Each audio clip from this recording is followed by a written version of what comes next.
In the dawn of 1565, two great armies met in the heat of battle on a small, barren island in the middle of the Mediterranean.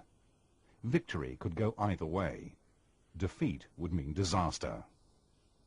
The war came to be known as the Great Siege of Malta. The defenders were the Knights of the Order of St. John, the last of the Crusaders. The aggressor was the greatest military force the world had ever known, the Ottoman Empire. Only Malta and Sicily were his stumbling block. Malta's defences had to be improved.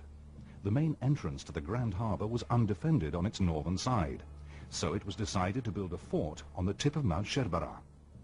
This fort would not only command the entrance to Grand Harbour, it would also protect the entrance to Marsamxett Harbour on the northern side. Thus Fort St. Elmo was built. Yet for all that planning, there was no overcoming its weakness. It stood on low ground. From the slopes of Mount Sherbera, it could be dominated by artillery. The second fort was built on Senglea Point to provide cover for the east flank of Fort St. Angelo. The fort was named after St. Michael.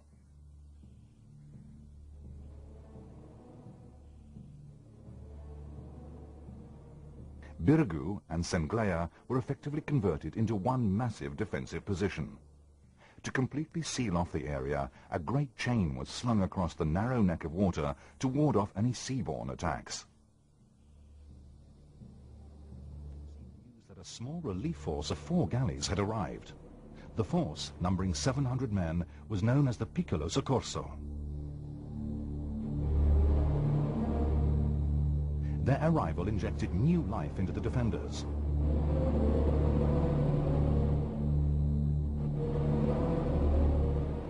Not knowing the numbers of the relief force and fearing the worst, Mustafa Pasha decided to attempt a negotiation.